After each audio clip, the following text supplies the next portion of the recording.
Hello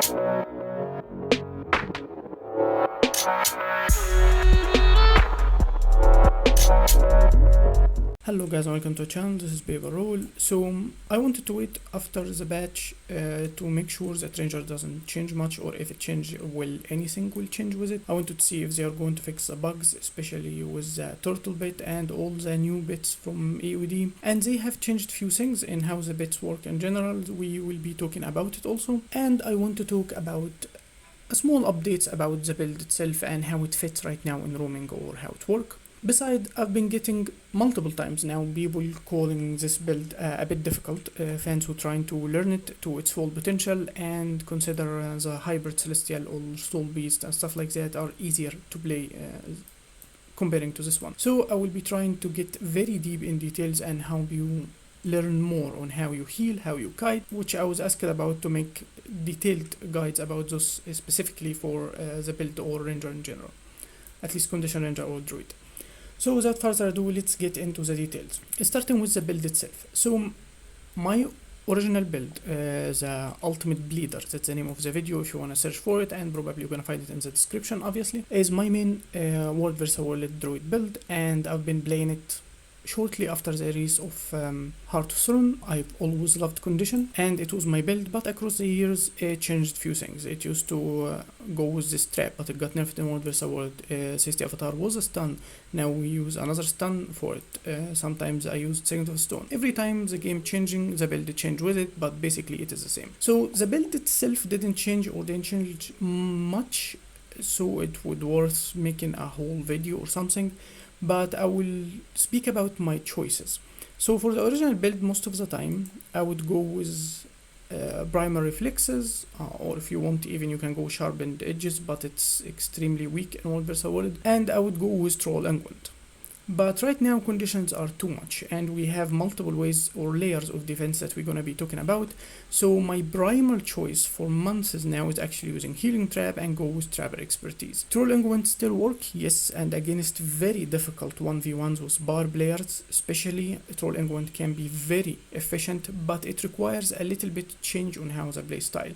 You need to be moving all the time and know when is the tanking window while you keep healing, and when is to create a distance to allow yourself to take less damage before you can heal. While Healing Trap can make you very stationary and very bruisery, even if it doesn't actually heal you as much. Especially the Troll Unguent got nerfed, so right now it's a cooldown of 24 seconds, while Healing Trap didn't, so they have the same cooldown, while giving you a water field that you can keep bumping more healing in it. And because of that nerf also, we ended up increasing some of our healing power earlier, that's even without stats from World vs World or anything. So we can utilize this skill even for more healing with blasting in it. The blast itself will give you extra 1.5k healing, so that's a lot of healing, even from Safety Avatar skill 3 or Ancestor Grace. And also Ancestor Grace got buffed in this batch. Now it heals technically like PvE. As you see, the healing number is very high. It's extra about 500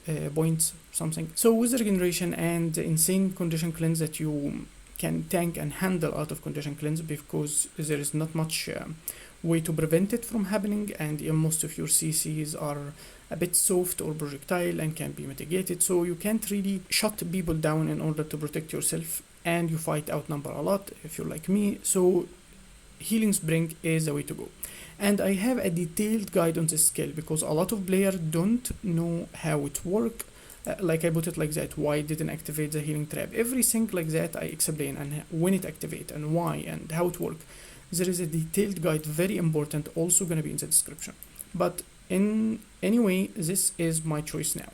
And also it helps your bit to be cleansed if you want to keep your bit alive from condition while it stand inside it while it's active. Also, my build used to be gazal and Electric Wyvern, and then Electric Wyvern got changed for iboga because of I want to always be able to get to people and ball them off walls and stuff like that, and iboga is a bit good for damage. So even so, it have only 1 CC and it is a projectile based, she's still very good in order to allow you to play around, especially your Healing Trap and being stationary. You can ball people to you and then start CCing them while you're standing on your Healing Trap, and CC them again, go into the avatar, triggering the sigils from your short bow, geomancy and doom, so you can make the area around you a bit dangerous as long as your enemy doesn't shut you down with melee or being actually more dangerous. So it allows some very good play. But right now, my main style, I still can use gazal, and like I said, for some situation you can use trolling wind. But the normal setup that's more efficient, I actually use turtle.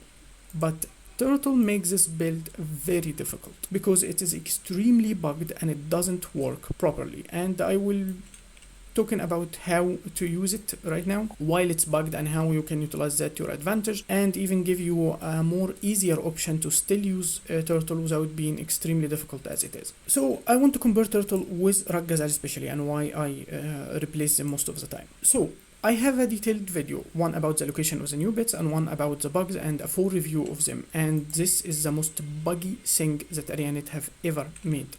This thing, but I would still use her because she make me extremely tanky and increase my survivability even with all that. This field alone can help your allies and yourself through melee attack or range attack. It stops projectile and it bolts protection, so it can protect you and protect the turtle itself. And remember, we are rangers, which mean protection are granting to us healing, so both your character and your bit will be healing each second for having rank growth, and if you're on staff it's a bit higher since we're using higher healing staff. So simple thoughts about the turtle. As you see here, I will go to this enemy and then I will attack. Turtle will attack with me and then I will call her and then attack again. If I ordered her to attack while she's not facing the enemy, as you see, she will never do anything.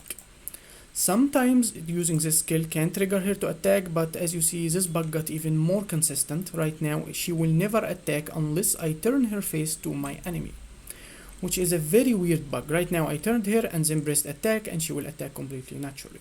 Turtle will never go into melee range and use her other skills, snap or slam, the CC one. She will always stay stationary like that and will never go melee. Even the auto attack skill, as you see it, is a very bad one. It's a slow arc. If the enemy moved even the slightest, it will miss it. If it's moved to the right, it moved to the left. If it just moved toward her, the projectile will go up their heads and will never land. So everything the turtle do in general is worthless unless you stand in next to it and use this. But the turtle will never follow you, will never do anything, and it is extremely slow. So if you use this skill while trying to run from people or something, the skill will be very far. You would have to call turtle to you and then use it, and that's the first step you need to handle. So calling turtle to you, even if you're running very far, let's say it's stuck like that, I made it stuck again and then called her. You use that, you have a projectile barrier between you and them. Every projectile will come to you, it will still don't land. Even if you don't get the protection, even if people try to go around it, it's a still very good way. It's like when Druid casts this behind them in order to protect themselves in a straight line. And the other tip to use it, instead of calling it to yourself and ordering it to attack again, is simply you would have to call it to yourself, and then once you're on your target, let's say they're entangled or something, you order it to attack. Since you're in melee range, it will trigger the melee attacks, and I already explained before in the video of the bugs and stuff how this works in bits. Bits, if they are in melee range, they will start triggering those skills, and if they are in huge range, they are not in melee, they will trigger the range skill first. Now, what other bugs that happen with those bits? So all the new bits from End of Dragon actually do not respond for 4 seconds after you switch to them. So let's give you an example here. Iboga, completely functional bit, will attack, everything is normal, and then I will switch to turtle, and as you see, turtle will not do anything until 4 seconds are passed, and then she will start moving. All the new bots do that, with some other bugs actually. Now let's talk about a change ArenaNet made to the bits that is very bad. First, this idea of getting stuck and not doing anything in combat was actually with the Mechanist too. The mech had the same bug and got fixed in 1 week, but in Ranger bits, nothing happened. The second thing, they actually tried to fix a response issue with the mech by making bits doesn't interrupt their casting of skill immediately, and just cue skills to have a better repetitive, so don't interrupt a specific action, and that like really backfired for Ranger. because right now you can order your bits to do specific thing and not all the times they will respond immediately. So as you see here, I'm ordering her to do this skill and still she casts both her skill first in order this to happen. I cannot interrupt my bit, I cannot go to CC immediately unless I pressed it before it even went into casting any of the other skills. That was not possible earlier before this update that's supposed to help mechanists and just, well, screw rangers, I guess. But at least the update itself put more animation on those skills so you can see them while being queued or if they are stopped for any reason other than basically not functioning. You will see the skill glowing up and down, which means it will be casted, it's been queued. So the visual thing is a bit good, at least for newer players, but actually it screwed bit very hard this update. And all what ArenaNet it seemed to be looking at is the mechanist and no one cares for rangers bit.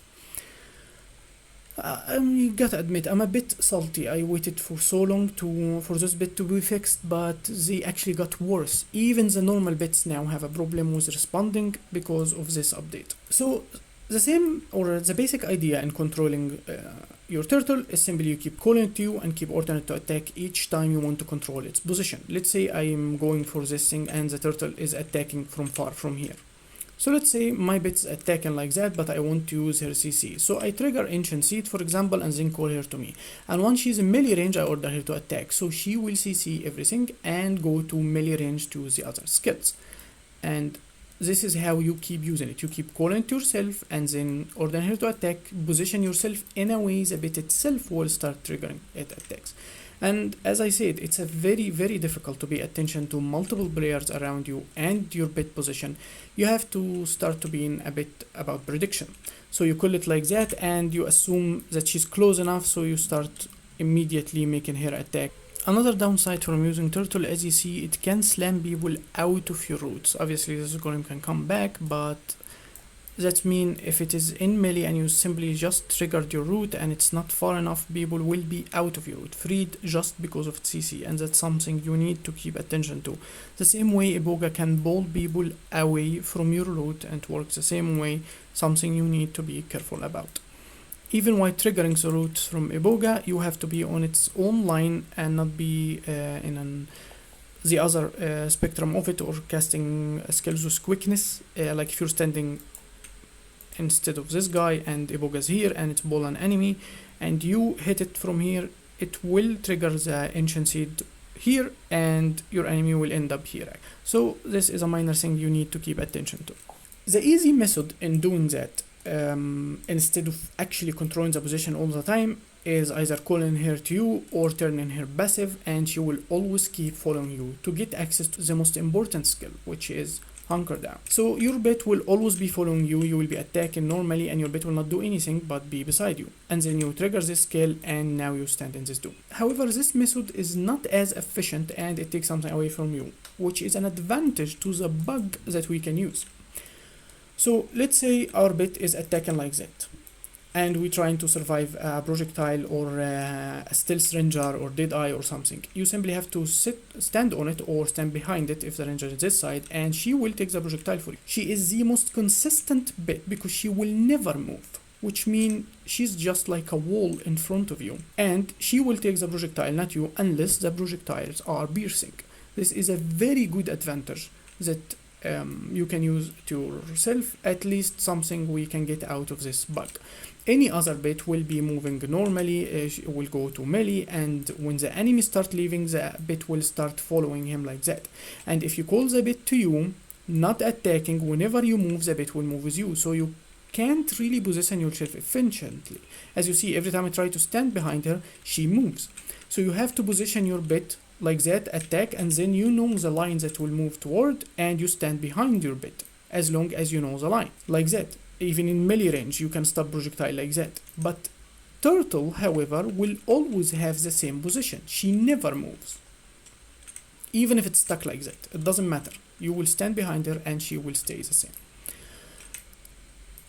Only one bit used to share similarities to that, which is bristleback before, and it's not bugged, it's simply a 4 range bit, so it never really had to move. As you see here, you can stand always behind it and it will never move. It was the only bit that can function in the same method, but all the skills are ranged, so it was special in this form. The turtle is just work very weird.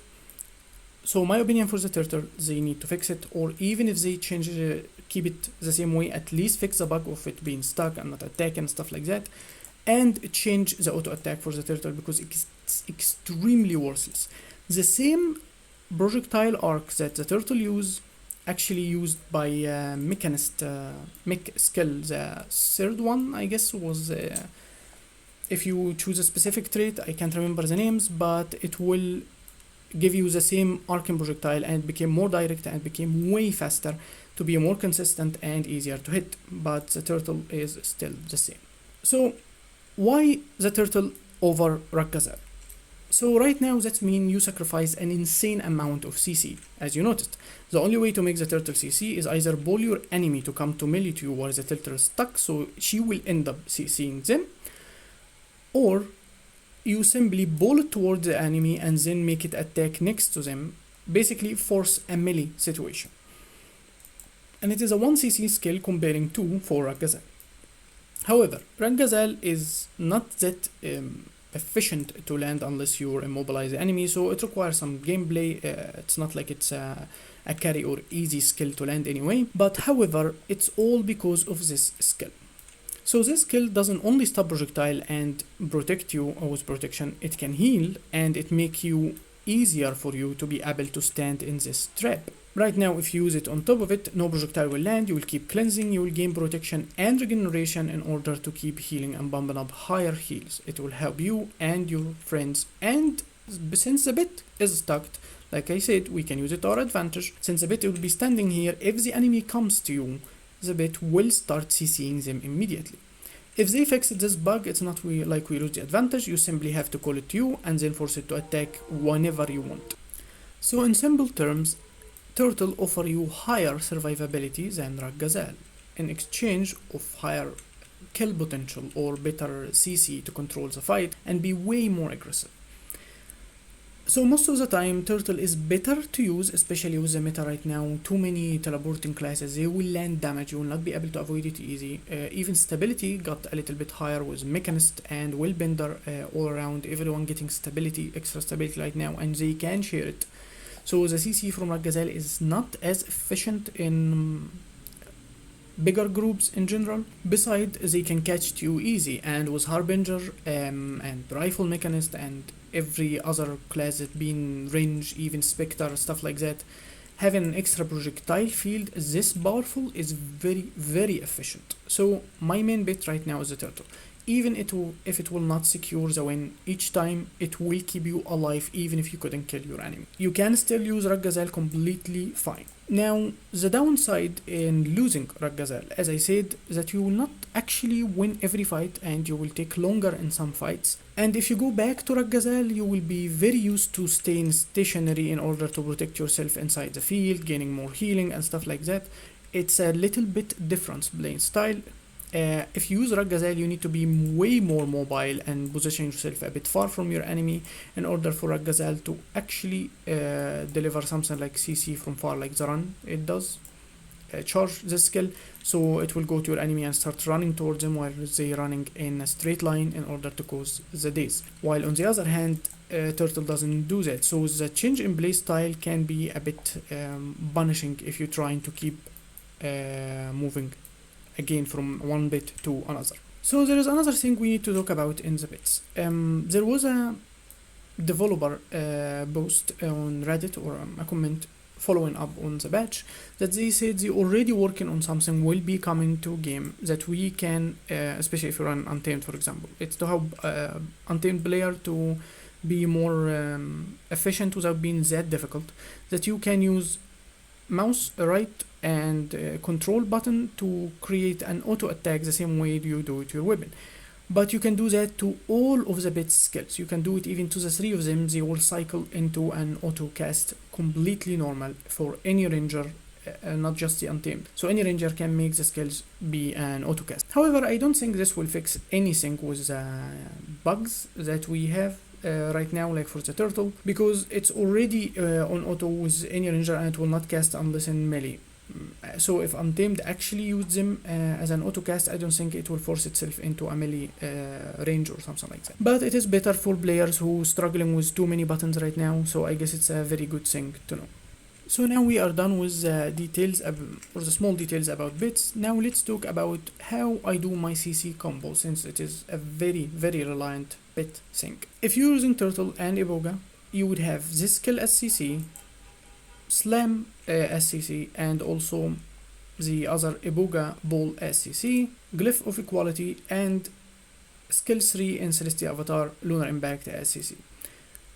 So these are 3 dazes, but this one can be a stun, a ball, and a launch. And if you are using gazal, you have an extra daze and a launch for a single target. So now let's explain the CC chain, since it is very dependent on bit use.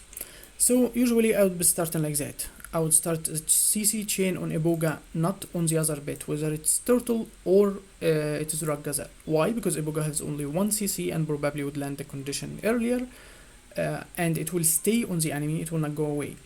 So let's say like that, I either start with concussion shot or with the ball and try to do it in melee range. Control the enemy position, and that is the key thing. So let's say that happened, it started attacking stuff and I was far a little bit, iboga will ball the enemy toward me.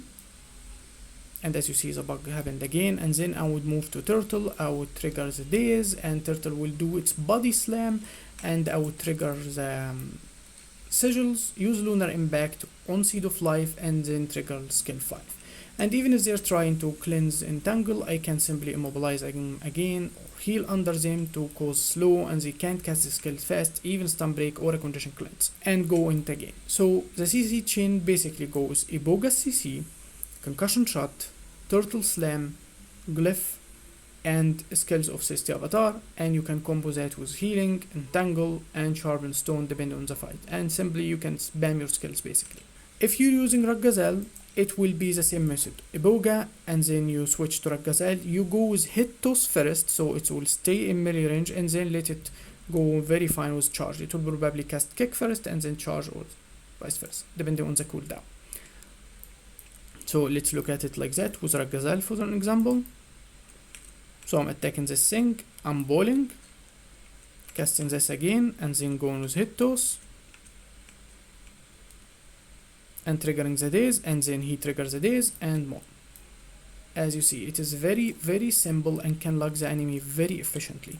As long as the enemy doesn't have stability, or it's already wasted its cooldown in stun breaking or condition cleanse, this can be very crucial and locking the enemy down and with no way to survive. So this is everything that we need to talk about for the bits, and the next video will be about how I heal and kite. It is like the part 2 to make this a full version on Druid teaching basically. So don't forget to subscribe, like, and tell me anything you want in the comment. If you have further question or think I missed anything, just drop it in the comment and I will be answered. And I will be seeing you next time. Peace.